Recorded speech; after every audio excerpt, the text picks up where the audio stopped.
Bismillahirrahmanirrahim. Assalamualaikum warahmatullahi wabarakatuh. Bertemu kembali di dalam kuliah teknologi. Kita masih di dalam seri ICT 4D yang kali ini kita membahas tentang bagaimana kita menjalankan langkah-langkah di dalam kita kemudian memajukan masyarakat dengan ICT, Information Communication Technology, atau teknologi informasi dan komunikasi, di mana kemudian kita pada video-video sebelumnya telah mempelajari banyak hal, mulai dari bagaimana kita mencoba untuk sensing situasi masyarakat kita, kemudian mencoba untuk kemudian darinya melakukan analisis. Apa-apa saja yang diperlukan oleh masyarakat, apa-apa saja yang kemudian menarik untuk dijadikan solusi di tengah-tengah masyarakat, termasuk ada banyak intervensi yang menjadi patokan kita di dalam kita merancang kemudian mencari sebuah rumusan yang terbaik. Secara kita memahami bahwa tidak setiap solusi di sebuah tempat itu kemudian cocok atau sesuai untuk digunakan di tempat yang lain. Sehingga kemudian dari sana kita akan melakukan kompilasi, kita akan melakukan modifikasi, kita akan barangkali menemukan sesuatu yang baru yang kemudian memiliki dampak di tengah-tengah masyarakat. Sehingga setelah kita mempelajari banyak hal itu dari banyak literatur, kita ingin mencoba melihat ulang, mereview, mencoba untuk menjadikan video ini sebagai summary tentang apa-apa yang kemudian semestinya kita lakukan di dalam kita menjalankan usaha-usaha untuk memajukan masyarakat. Di dalam mata kuliah ini kita betul-betul paham bahwa ICT atau TIK dia memiliki transformative power yang besar. Artinya adalah bahwa setiap potensi yang ada di dalamnya, yang dibawa oleh setiap teknologi, yang bisa dimunculkan dari setiap munculnya sebuah arsitektur teknologi, itu akan kemudian mampu memberikan dorongan untuk berubah bagi masyarakat yang menjadi aktor. Nah, saya tidak ingin menyampaikan sebagai objek ya, sebagai aktor, di mana kemudian perannya sebagai aktor ini berkolaborasi dengan aktor-aktor yang lain, berkolaborasi dengan peneliti, berkolaborasi dengan NGO, berkolaborasi dengan government dan lain sebagainya, yang kemudian dimunculkanlah intervensi yang kemudian melibatkan information and communication technology yang ternyata di banyak case, di banyak implementasi betul-betul bahwa ICT ini memberikan satu energi pendorong. Meski kemudian sekali lagi kita mesti memahami bahwa tidak setiap problematika yang ada di masyarakat solusinya adalah ICT. Kadang kemudian solusinya adalah policy, kadang solusinya adalah law, kadang solusinya adalah politics. Tergantung kemudian konteks dari problem yang ada. Nah, kita ingin mencoba untuk memberikan sebuah batasan, sebuah border gitu ya, sebuah border bahwa kemudian kita akan fokus kepada problematika yang di sana ICT mampu untuk kemudian menjadi solusi. Nah, di beberapa video sebelumnya kita sudah banyak membahas tentang bagaimana the highest teknologi trend gitu ya. Kita akan bisa menemukan banyak sebenarnya teknologi yang trending, tidak cuma 5 ini, tetapi kemudian kita ingin melihat 5 tertingginya siapa sih. Mobile devices ini yang tampaknya kemudian impactful, tidak hanya di Southeast Asia, di Afrika juga demikian gitu. Ada beberapa penelitian yang kemudian membahas mengenai Nigeria misalnya, bagaimana intervensi mobile phone itu ternyata memiliki dampak yang impactful gitu ya, terhadap edukasi, terhadap ekonomi, terhadap banyak aspek gitu. Meski kemudian secara infrastruktur internet belum masuk atau kualitasnya masih jauh dari ideal, tetapi kemudian bisa dibuat intervensi-intervensi yang bisa diselenggarakan lokal, ya, tanpa keberadaan internet dia bisa dijalankan. Itu yang kemudian menjadi solusi bagi mereka. Kemudian ada layanan cloud, yang cloud ini tentu kemudian perlu keterlibatan internet, ya. Secara kemudian data center cloud keteraksesannya melalui internet. Keberadaan cloud services ini membuka sebuah opportunity bahwa setiap orang bisa membuat sebuah service, ya, membuat sebuah layanan dalam konteks apapun, ya, tanpa kemudian memerlukan investasi yang mahal dengan pengadaan data center, pengadaan server apa segala macam. Tanpa perlu melakukan itu, sekarang semuanya bisa dimulai dengan ukuran yang barangkali minimal melalui cloud services, yang kemudian dari sana kemudian bisa berkembang sesuai dengan scaling yang kemudian diperlukan sesuai dengan skenario mereka. Kemudian power, ini tentu kemudian kita melihat di banyak negara power masih menjadi isu. Tidak setiap orang bisa connect ke gridnya belum sampai ke pemukiman mereka, sehingga kemudian micro hydro, kemudian windmill segala macam itu menjadi solusi. Kemudian yang terakhir adalah Internet of Things, yang satu dekade terakhir ini evolve gitu. Dia tumbuh, dia berkembang, memberikan solusi untuk banyak skenario yang tentu kemudian ini akan terus berkembang. Millions of devices itu connected per 2020 ini, tentunya kemudian akan terus bertambah, ya, yang kemudian akan ada banyak concern yang nantinya akan mengikuti. Nah, menarik pernyataan dari Susan Kren ini. ICT provides endless array of opportunities. Terlebih kemudian ketika kita mempertemukan ICT ini dengan konteks developing countries. Developing countries sebagai sebuah potret negara berkembang memiliki banyak hal yang kemudian masih diselenggarakan secara manual, masih diselenggarakan paper based, masih diselenggarakan dengan proses bisnis yang barangkali kalau kita melihatnya, ya, proses bisnis 20, 30 bahkan 50 tahun yang lalu, yang hari ini kita masih bisa temukan. Nah, situasi-situasi yang semacam ini tentu kemudian memunculkan satu gap, jarak yang relatif lebar jika kemudian dibandingkan dengan developed countries. Negara berkembang dengan segenap teknologi pendukungnya, dengan segenap skenario yang ada, dengan segenap kemudahan di dalam bertransaksi data apapun itu, kemudian menjadikan potret developed countries itu ketika kita pasangkan kepada developing countries itu menjadi sebuah gambaran solusi yang luar biasa banyak, yang kita bisa pilih mana yang kemudian suitable, cocok bagi mereka. Sehingga Susan Kren ini, saya sepakat dengan dia, ya. Dengan keberadaan ICT ini kemudian endless array of opportunities itu akan muncul. Jadi kesempatan yang luar biasa banyak yang tidak akan pernah ada batasnya. Kita bisa berkreasi apapun, kita bisa mengintervensi apapun, kita bisa menawarkan ICT ini untuk apapun. Tentu kemudian di dalamnya kita akan melihat konteks problemnya seperti apa, yang tentu kemudian akan berkaitan dengan, kalau di video yang sebelumnya kita akan bisa melihat potensi di dalam lokal itu seperti apa. Di satu daerah, di satu wilayah, di satu negara itu potensinya apa, itu yang kemudian akan bisa diramu dengan ICT sehingga menjadi sebuah bentuk intervensi yang useful, yang tentu dari sana akan muncul efisiensi, efektivitas, dan lain sebagainya.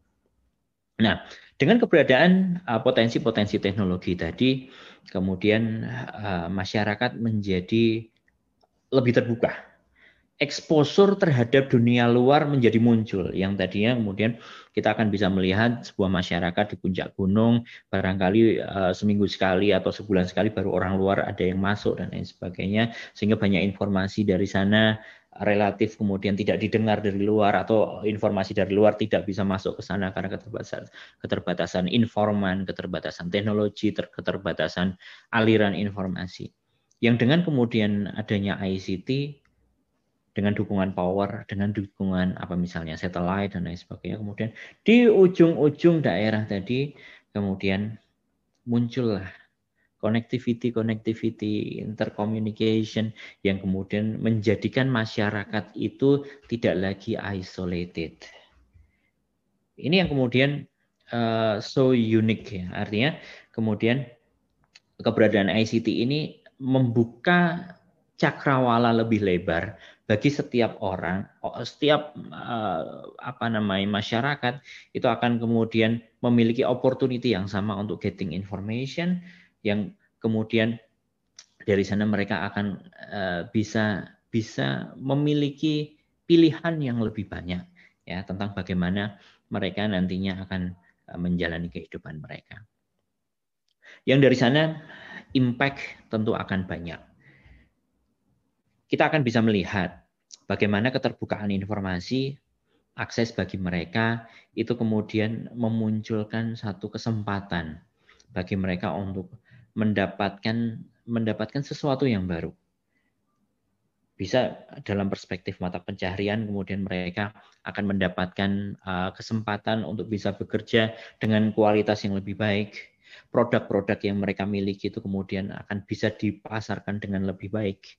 Kemudian ada banyak dukungan teknologi untuk mendukung pekerjaan mereka, kemudian bisa masuk.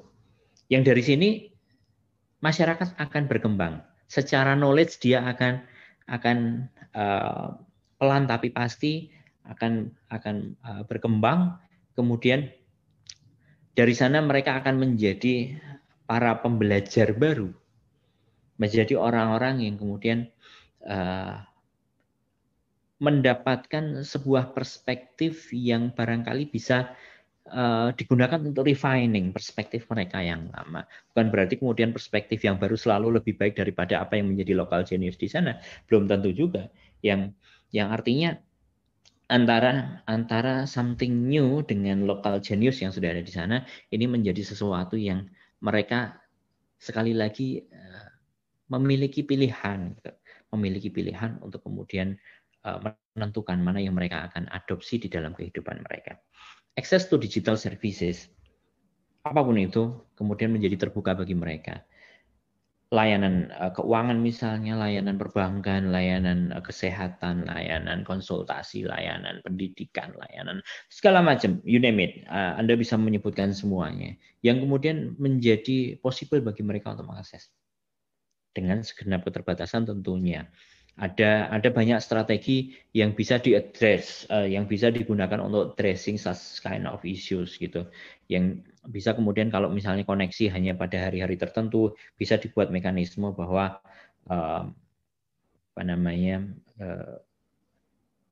sinkronisasi data misalnya dilakukan terjadwal ketika kemudian koneksi available misalnya. Secara teknologi possible untuk kemudian membuat yang semacam itu. Job creation, mau tidak mau kita akan bisa melihat sebuah impact yang luar biasa. Ketika kemudian masyarakat biasanya mereka memiliki jangkauan radar yang sedemikian terbatas ketika informasi masih belum sebanyak ketika ada intervensi ICT, maka kemudian dengan keberadaan ICT ini bertemunya tenaga kerja dengan pemberi pekerjaan itu kemudian menjadi lebih luas, yang artinya semakin banyak opportunity bagi setiap orang untuk kemudian bisa bekerja. Contoh misalnya, sekarang Anda mengenal ada sosial media dalam segala macam skenario, mulai dari sosial media untuk olahraga, sosial media untuk reunian, ada sosial media untuk politics, ada sosial media untuk berbagai macam, ya, termasuk sosial media yang kemudian digunakan untuk job information misalnya. Sebuah opportunity bagi setiap orang untuk bisa mendapatkan informasi yang luas tentang apa pekerjaan yang dibutuhkan hari ini. Siapa yang memerlukan jenis pekerjaan tertentu. Yang kemudian dari sana masyarakat akan kemudian bisa melihat apakah kemudian diri mereka cocok atau sesuai dengan apa yang dibutuhkan. Apakah kemudian perlu bagi mereka untuk terus meningkatkan kualifikasi dirinya agar kemudian bisa meet the needs gitu ya, bisa menemukan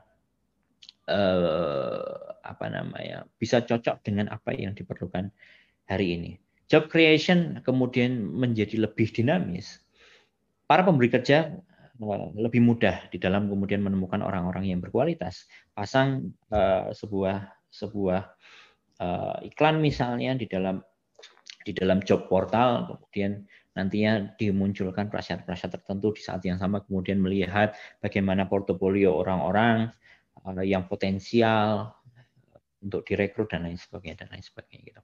Nah, di sini kemudian keberadaan information communication technology ini menjadi sesuatu yang kunci ya, yang kunci sehingga orang-orang tidak lagi merasa termarginalisasi gitu, tidak kemudian merasa terpinggirkan. Sekarang di ujung gunung saja, ketika ada interkoneksi, mereka akan bisa mendapatkan akses sesuai dengan apa yang diperoleh orang-orang yang ada di pusat kota misalnya, ya kan? Yang dari sini kemudian mereka akan menjadi orang-orang yang sama secara situasi situasi dilihat dari opportunity-nya, meski secara geografis mereka terpisah gitu. Anda akan bisa melihat itu 2020 ini, bagaimana intervensi teknologi sedemikian masifnya, terlebih dikuatkan dengan pandemi ini yang kemudian memaksa semua orang lekat dengan teknologi, pendidikan diselenggarakan daring dan lain sebagainya. Itu yang kemudian membuat semua orang berpikir. Para pengguna, mereka akan menjadi orang-orang new learner, mereka akan kemudian memaksa diri mereka untuk belajar sesuatu yang baru. Dari sisi provider juga demikian, bagaimana kemudian mereka berlomba-lomba hari ini untuk memperluas jangkauan layanan mereka. Para sahabat sekalian yang berbahagia, impact yang ketiga adalah gaining voice. Masyarakat sekarang kemudian memiliki akses yang luar biasa, bisa mention siapapun hari ini untuk kemudian speak up, untuk kemudian menyampaikan. Anda bisa melihat banyak sosial media, salah satunya adalah Twitter misalnya. Anda bisa mengontak siapapun yang kemudian Anda ingin kontak. Anda ingin sampaikan sesuatu kepadanya, Anda ingin speak up, Anda ingin kemudian sesuatu yang dari Anda didengar. Ada sets of mechanism gitu ya, yang kemudian memungkinkan bagi Anda untuk mendapatkan kondisi yang demikian. Ya. Kemudian yang terakhir adalah extending reach, yang tentu kemudian kita akan bisa menjangkau lebih banyak orang untuk berbagi lebih banyak informasi, untuk kemudian gaining something new yang barangkali bisa diperoleh dari orang yang sebelumnya kita tidak pernah terpikirkan untuk berinteraksi dengannya. Nah, dari sini kemudian akan kita bisa lihat masyarakat itu pelan tapi pasti kemudian berkembang. Di beberapa paper tentu Anda akan bisa melihat bagaimana banyak proyek ICT4D itu kemudian menjadi sebuah lesson learn bagi kita, menjadi sebuah best practice ya, yang tentu kemudian dari sana kita akan bisa melihat, oh ada sesuatu yang improved gitu, ada sesuatu yang kemudian berkembang.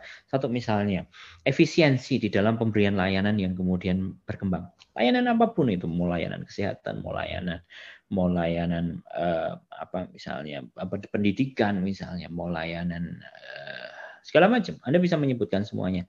Ada muncul improvement. Terutama yang paling banyak memiliki dampak di sini adalah keberadaan internet dan mobile phone. Gadget, gawai, tidak bisa dipungkiri perannya luar biasa. Kita bisa mendapatkan komputer dalam ukuran yang small, yang dari sini kemudian komputasi bisa dilakukan. Dalam segenap skenario-nya dengan beragam aplikasi yang barangkali menyertainya. Dari sana kemudian kita akan bisa melihat, oke, ketika informasi itu tercatat dengan baik, ketika kemudian data-data itu terrekapitulasi dengan baik, muncul grafik, muncul tren, apa segala macam, Dari sana kemudian akan ada banyak aspek yang akhirnya kemudian lebih bisa efisien ketika diselenggarakan. Yang kedua adalah resiko yang kemudian bisa ditekan. Contoh misalnya ketika kita memanfaatkan layanan banking misalnya, bagaimana kemudian dengan penggajian yang memanfaatkan layanan internet, e-banking itu misalnya, kemudian memunculkan sebuah akuntabilitas yang meningkat. Yang bukan berarti kalau tanpa internet akuntabilitas problematis ya, bukan seperti itu. Tetapi kemudian resiko akan adanya penyalahgunaan akibat dari pegang uang cash itu kemudian akan bisa dikurangi.